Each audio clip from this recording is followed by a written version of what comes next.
were at this meeting. The global economic development. Global output growth remained weak, with persistent headwinds expected to continue for the rest of the year. Key amongst these headwinds is the rising trade tensions, particularly between the United States and its key trading partners in Europe, Canada, China, and India. Service of the Nigerian Television Authority, the NTA, and we bring to you the live broadcast of the Monetary Policy Committee meeting of the Central Bank of Nigeria. It is the first MPC meeting to be held in the second tenure of Godwin Emefiele as governor of the Central Bank of Nigeria. The Monetary Policy Committee yesterday held its latest review meetings. The outcomes of the meeting is what is to be made known to the public in this live broadcast.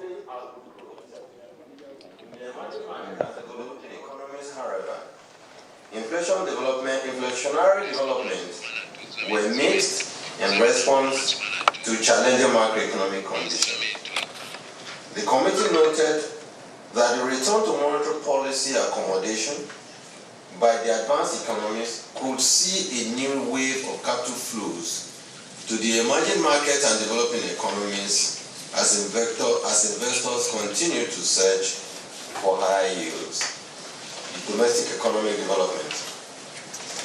Available data from the National Bureau of Statistics (NBS) showed that real gross domestic product grew by 2.01% in the first quarter of 2019, driven by the non-oil sector, compared to 2.38% and 1.89% in the preceding and corresponding quarters of 2018, respectively.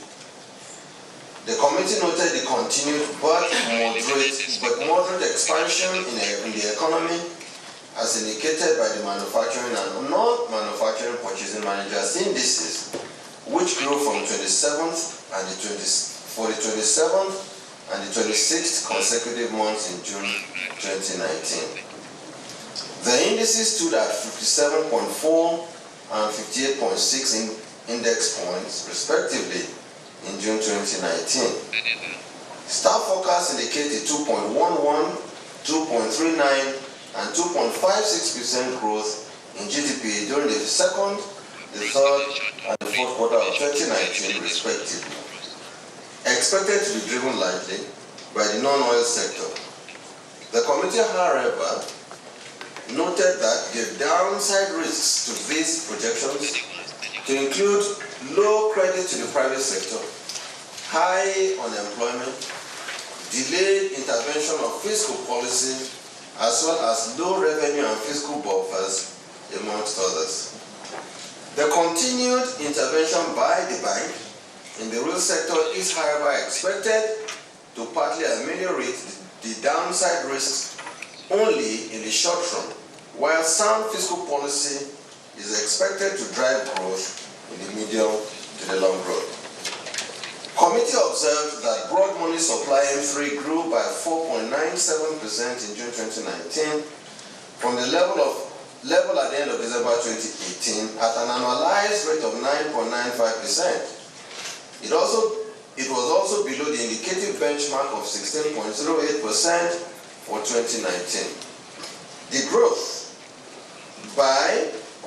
in M3 was largely driven by the increase in net domestic credit, NDC, which grew by 17.26% in June 2019 from the level at the end of December 2018.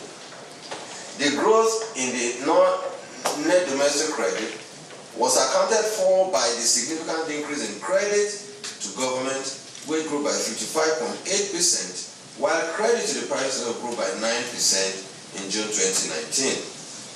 The committee, however, noted the constrained growth in the monetary aggregates as an indication of weak financial intermediation in the banking system and called on the management of the CBN to sustain the various initiatives of the bank to improve lending to the private sector in Nigeria. The committee welcomed the moderation in headline inflation year on year to to 11.22% in June 2019 from 11.4% in May 2019.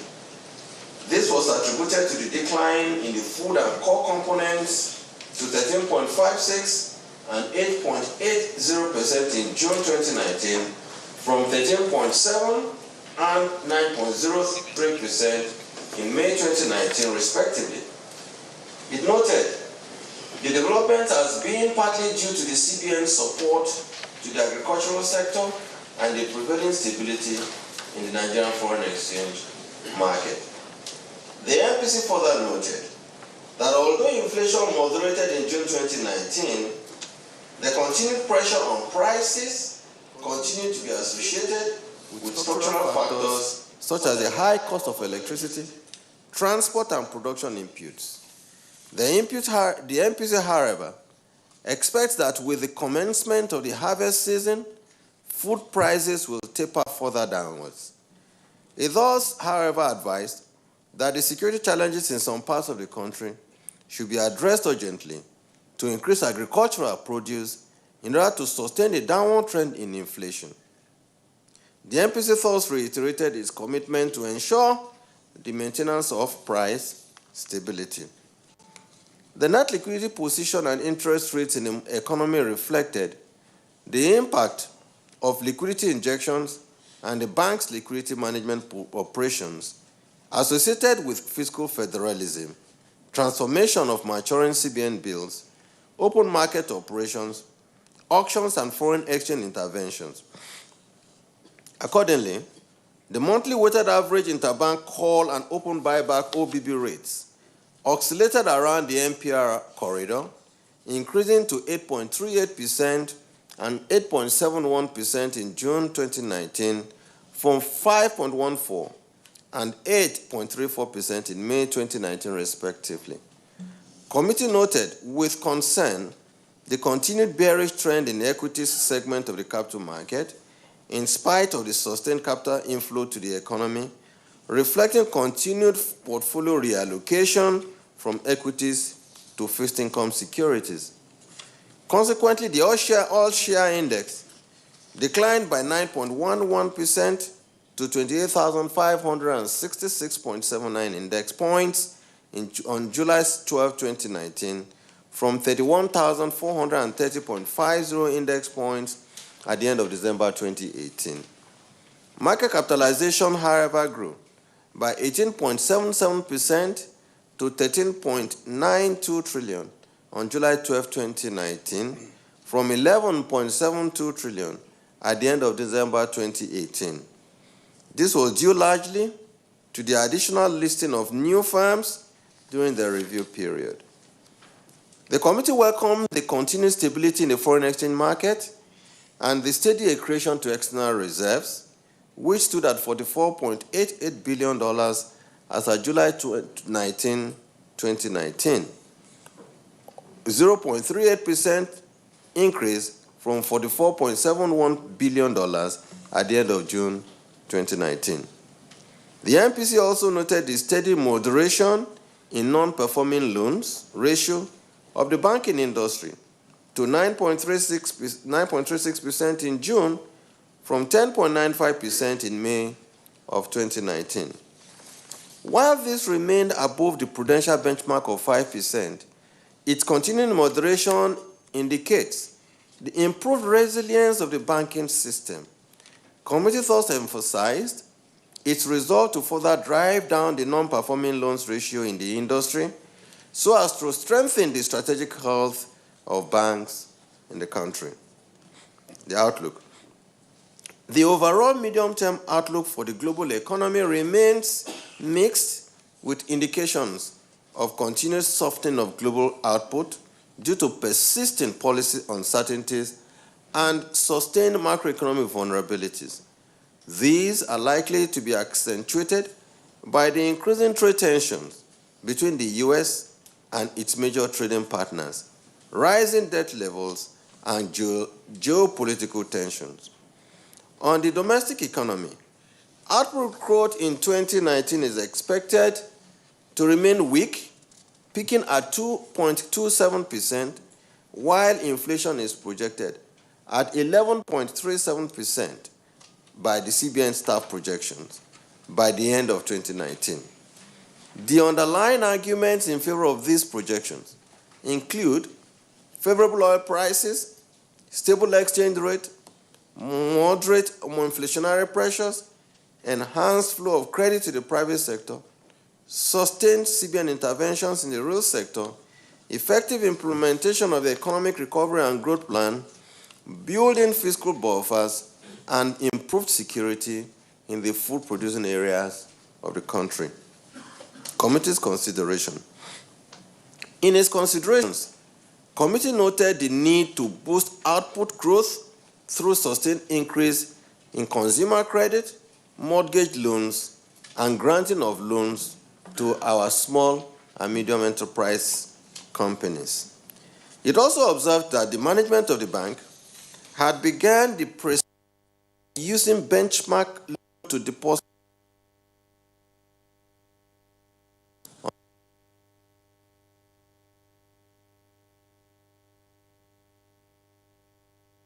the markets of reliable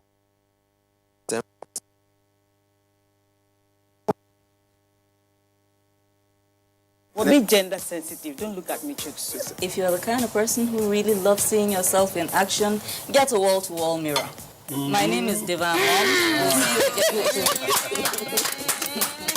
He was the first in Florida to have that successfully done. They said, scientist mom experiments with child, but we had prayed. We knew there were not very many options. So we went in and got it done, and God blessed it. It is that inner strength, resilience of a woman. It is that creativity, the intelligence, ability to manage. That's what makes us real women.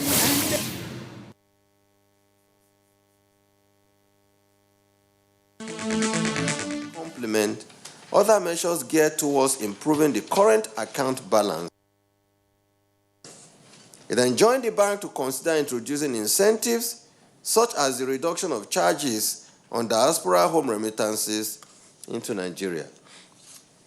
On the African Continental Free Trade Agreement, AfCFTA, the committee urged the federal government to put in place measures to aid the economy in realizing the benefits and full potentials of that agreement. In particular, it noted the need to resuscitate moribund industries in Nigeria and improve key infrastructure in order to strengthen the productive base of the economy, create jobs, opportunities, as well as boost exports. The committee noted the positive developments towards the creation of a common currency in the West African zone by January 2020 and commended the government and the central bank for pushing forward the initiative. The committee, however, enjoined the bank to ensure that Nigeria is properly positioned to maximize the benefits of monetary integration. In consideration of the specific policy options to adopt, whether to hold or loosen or tighten, the Monetary Policy Committee made the following observations. 1, that while the focus on growth was imperative, the mandate of price stability remains sacrosanct. 2, given the happenings in the external sector and the fact that inflation is moderating, tightening of monetary policy should not be an option at this time, as restriction of the capacity of deposit money banks to create money could curtail their credit creation capabilities. On the contrary, Monetary Policy Committee was of the view that while loosening could increase money supply, stimulate aggregate demand, and strengthen domestic production, the economy could be awash with excess liquidity, especially if loosening drives growth in consumer credit without commensurate adjustment in aggregate output. On holding the current monetary policy position, the Monetary Policy Committee observed that given the recent actions of the bank's management involving the prescription of minimum lending threshold to the deposit money banks, it is safe to assume that this action, targeted at stimulating credit growth to the real sector, will increase credit delivery to the real sector and accelerate investments and economic growth. It also observed that since interest rates were currently trending downwards, it is safer to await the full impact of these policy actions on the economy before a review of the position of monetary policy. The committee's consideration. In consideration of the foregoing, the committee decided unanimously by a vote of all members present to retain monetary policy rate at 13.5% and hold all other policy parameters constant. Decision was informed by the conviction of members that key macroeconomic indicators are trending in the right direction and because of lag in the effect of policy actions on output. Consequently, the MPAC unanimously voted 1. Retain MPR at 13.5%, 2. Retain the asymmetric corridor at plus 200 and minus 500 basis points around the MPR, 3. Retain the CRR at 22.5%, and 4. Retain the liquidity ratio at 30%. I thank you all for listening. Thank you, Governor. I think we are also unanimous here that there's no question. But all the same, if you have any question at all, please walk up to this side and then tell us your name and your organization and then your question. Nancy. Chief Mrs. Nancy. Thank you, Mr. Isaac. Good afternoon, Mr. Governor. Please, I'd like you to use this forum to clarify a lot of issues that have been in the news. There have been reports quoting you about signaling the possibility of restricting FX for the importation of milk. That is one. And the second one I'd like you to address is that last weekend there were stories that the CBN restricted banks from the Treasury bills markets. There have also been some clarifications somewhat, but I would still like you to speak on it because there's been some kind of anxiety that the CBN will just wake up one day and mandate the banks not to access that market again. Thank you. Thank you. Okay. Good afternoon. My name is Gabriel Kuma. I report for Independent Television, Abuja. Governor, please, I want to know, you said the core inflation as of June was at 8.8%. And the CPI was at 11.22%. Now, if we have these for a long period of time, I would likely to see a 50 basis point reduction in the MPR to around 13%. And then secondly, I would also like to know, how do you intend to get banks to do more of CRR-based lending, you know, to access the over 4 trillion naira and boost the, $23 billion of diaspora remittance and return Nigeria's foreign deposits? Thank you. Thank you so much. I didn't get the last one on diaspora remittance. I want to know how you intend to make banks, the commercial banks, to do more of CRR-based lending, you know, to access the over 4 trillion naira, which will encourage the over $23 billion per year diaspora remittance and return of Nigeria foreign deposits. It's okay. Did that help, sir? It's okay. Okay. So we can listen to the governor now. Thank you very much. Nancy, you raised two very strategic ones, but one very personal to you on milk. My mother fed me with milk. Nancy, I think that boy should get more milk from you rather than the milk from the cows, but it's fine. Now, the issue is this. First, yes, there are reports. The reports either quoting me or quoting somebody in central bank saying that there are attempts to restrict effects on the importation of milk into the country is correct. It's very correct because we believe that milk is one of those products that can be produced in Nigeria today.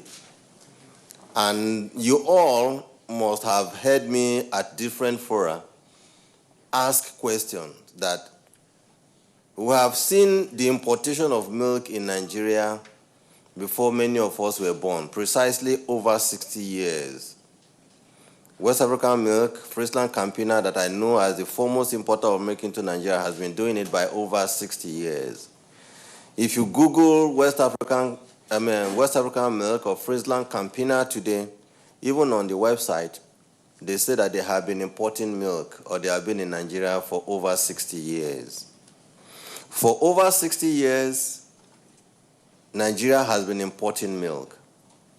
Today, the import of milk annually stands at between $1.2 to $1.5 billion.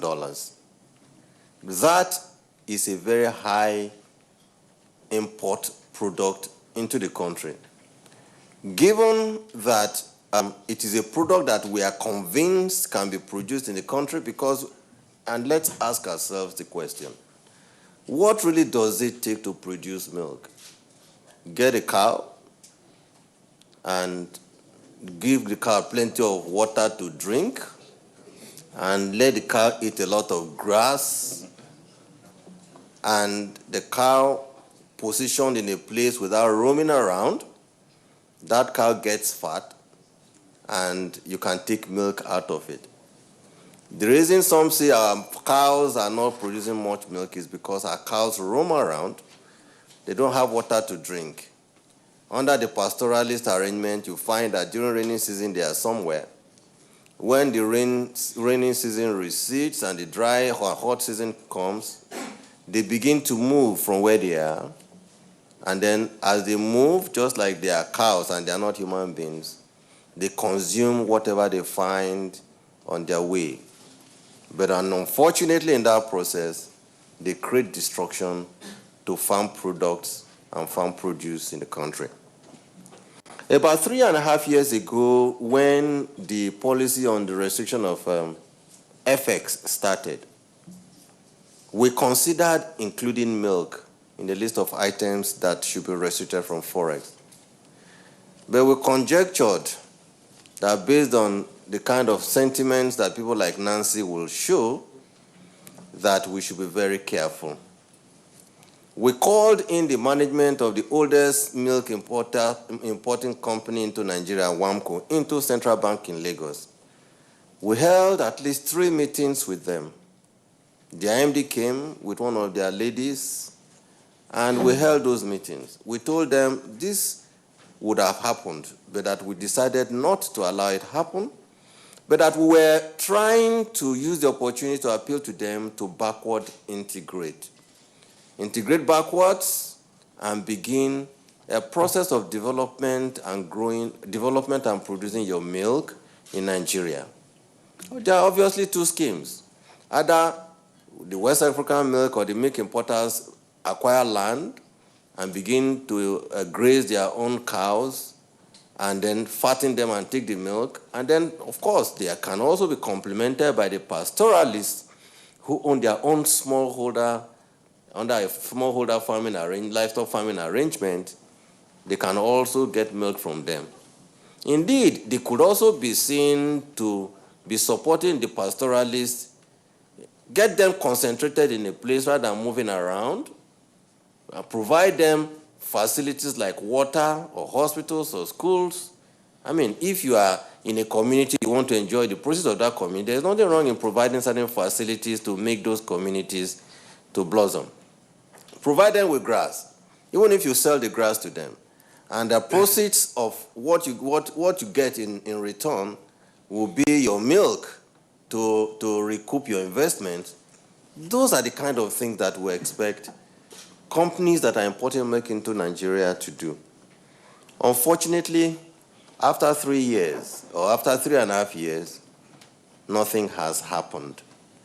Some of them said they started the pastoralist arrangement and all that, where they go and collect milk. And I was also in a meeting 3 weeks ago. After 3.5 years, after 3 weeks ago, we held a meeting again in CBN Lagos, and I said, we need to take stock of what you guys are doing, because we can no longer continue to spend close to $1.2 to $1.5 billion importing milk into the country, an item that we can produce.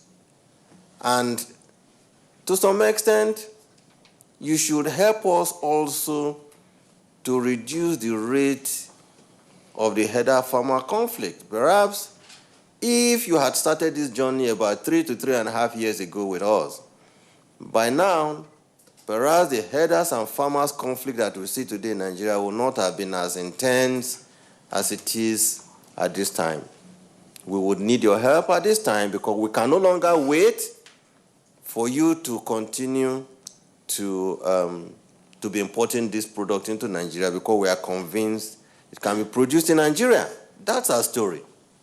But of course, before we knew it, of course, I hinted at that meeting, which was the last meeting in Lagos last week Friday, that we were not going to continue to allow this process to continue, where they prefer to import the milk into country rather than doing backward integration. Of course, certainly what you will expect is that they went under the association and went to Manufacturers Association and Lagos Chamber of Commerce and began to lobby. And I had heard even Muda Yusuf also commenting about milk importation. I keep saying this: Nigeria belongs to us. When we have a policy, we want people to respect the policy of this country. We are saying that how much we spend importing milk is too high. We need to reduce it. We are saying that by doing backward integration, it helps to limit or reduce the rate of herders and farmers conflict in Nigeria. And we are determined to make milk production in Nigeria a viable economic proposition. And we would need to support them. And we are saying, if we restrict it, or by the time we do so, if you need a loan to acquire land, we will give you loan. If you need a loan to do your artificial insemination of the cows, or you need a loan to grow your grass, in fact, you need a loan to even produce water, we will give you loan. But that you will continue to import milk into the country, I think we are getting to the end of the road. And that's basically what we discussed. And I will say, and I repeat, we are really, really getting to the end of the road. And the era of restriction of foreign exchange for the importation of milk is really coming, and will come very, very soon, and sooner than they expected. Because, I repeat, lastly, at that meeting, West African Milk came and accepted that they would join this initiative for dairy milk production, not just dairy milk produced by the company, but also to support the activities of the pastoralists. And after a week again, we called another meeting. West African Milk has changed its position, because they had spoken to their bosses and their principals, wherever they are. And those ones told them, we will not change policy. If they will not change their policy, we will not change our policy. We want people to produce milk in Nigeria. That is our position on that. Nancy, you also asked the question regarding restriction of deposit money banks on treasury bills and open market operation instruments. You recall that at the last Monetary Policy Committee meeting in May 2019, the Monetary Policy Committee mandated management that, given that we observed at the meeting that there was a flat position in lending by the deposit money banks to the industry, that there was a need for management to look into how the banks can be refocused to do more of lending to the private sector so as to grow the economy. Like you all know, the only set of institutions or persons by law that can conduct financial intermediation from a surplus sector to a deficit sector are banks. If they cannot provide that responsibility, then we have a problem. We would love to see the banks as financial intermediators to play this role, because that is one way they can be seen from the monetary policy side to be seen to catalyze growth in the Nigerian economy. And in an attempt to do that, 2 weeks ago, we released a guideline that prescribes the minimum lending ratio for banks, because we said we will no longer allow a situation where when banks collect deposits from customers, cut them a check, and they put it as income into their balance sheet, and then they declare billions of naira. I'm a banker myself. No, that is not what, it is part of their roles. But a core role that is required and desired of the banks today is that they should act as financial intermediators to provide credit to the private sector of the economy. And in that guideline, we said, we will give them certain carrots or incentives that when they lend to the consumer credits, to mortgage credits, to the SMEs, that will grant them certain dispensations that they will be happy about. But that if they do not do it, then we will apply certain sanctions that will lead to taking those 50%, at least 50% of the unlent portion of their loans into the CRR. The deadline is 30th of September.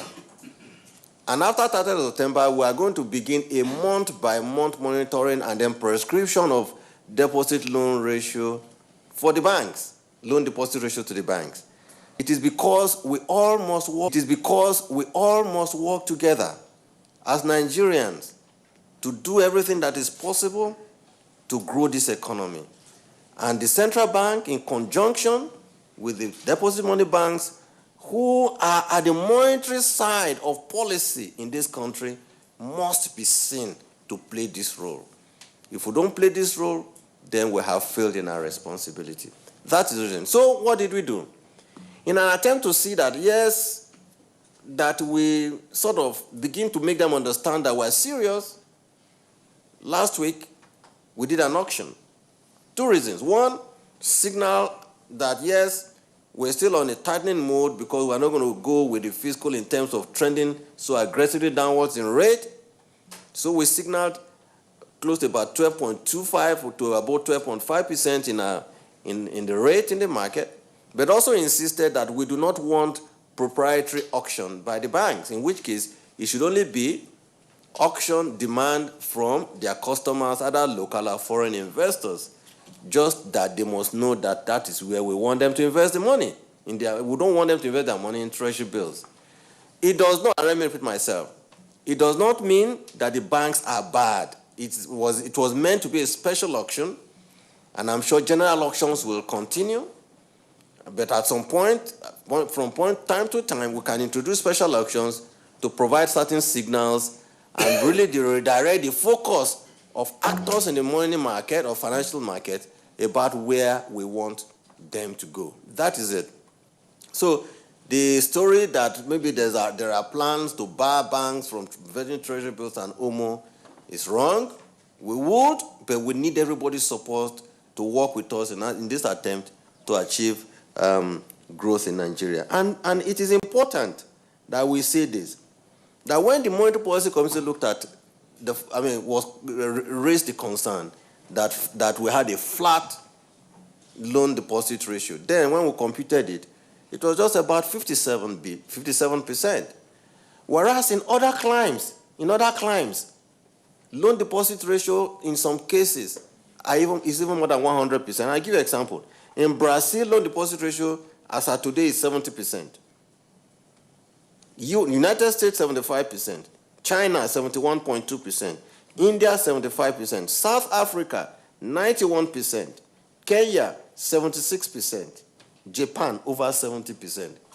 Nigeria 57% is too low, and we need to get the banks to play their role of financial intermediation, and hence the reason we will continue to prescribe these ratios so banks know our direction on this on policy. Gabriel on television station talked about the inflation rate at 11.22, and that when we're going to see a further reduction in the MPR. Like we said, that we would like to see inflation trend into single-digit territory. That the central bank itself has set an inflation target of between 6 and 9%. Between 6 and 9%. And because we are still above that threshold, we will only cautiously either do some true signaling, but we are not going to be in a hurry to moderate or to bring down MPR to the kind of levels that you are anticipating. But however, we're saying that without necessarily altering or adjusting the MPR, that we can take other measures like the measure that we've adopted now about prescribing minimum loan deposit ratio to the banks. That would help in a drive to increase the loans deposit. And indeed, because banks themselves know that if they do not do what we want, like we raised in the guideline, we will take the money that they have, we'll collect them and put them in CRR. And because they know that is a big challenge for them, that is why the rates are beginning to trend. In fact, there's price war going on now. So if you're a bank customer, you borrow. If Bank A comes to you, you need to begin to price your loans because they will certainly come down, which is the direction that we want on lending in Nigeria. How do you intend to get banks to lend? DCRR. Oh, yes, we said so, but the point is this. It's important for us to know that the DCRR facility is a facility that we are offering as our own intervention facility. When you release money from the CRR to fund those interventions, it is also sort of a policy that blunts the efficacy of tightening policy. And we have said that those who will benefit from the DCRR funding will be those who are truly into core agriculture and importing plants and machinery to expand their manufacturing capacities. We would only continue to say that if you are into core agriculture or you want to expand your plants and machinery, of course, if you approach your banks, we do expect that they would present your facility to us for us to approve and disburse the money. Diaspora funds, there have always been issues about whether truly it's 21 billion or 23 billion, but our numbers don't say so, and we have asked our guys to conduct some research to find out how we can really track those funds and begin to say that these people, whatever incentive that they need for them to be attracted into the official or formal window, that we will do so. I thank you all for listening. Thank you, Governor. And that was it. Simple, unanimous, and clear. Well, answer, Governor. It remains for me to thank all of you for coming and to say we see you again in September. Bye-bye. Policy Committee retained monetary policy rate, MPR, at 13.5% by a vote of all members. It also held all parameters of monetary policy constant. It said it retained the benchmark interest rate considering the prevailing economic conditions. And that is it on this live broadcast. We now continue our normal programming. I am Muplang Dakok.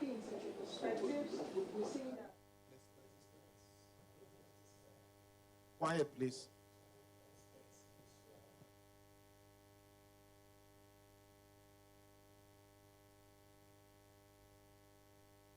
The this is bullying. This is bullying. See the bullying now. We're a bit gender sensitive. Don't look at me, Chuks. If you're the kind of person who really loves seeing yourself in action, get a wall-to-wall mirror. My name is Devan Mom. We'll see you again. He was the first in Florida to have that successfully done. They said, scientist mom experiments with child, but we had prayed. We knew there were not very many options. So we went in and got it done, and God blessed it. It is that inner strength, resilience of a woman. It is that creativity, the intelligence, ability to manage. That's what makes us real women. And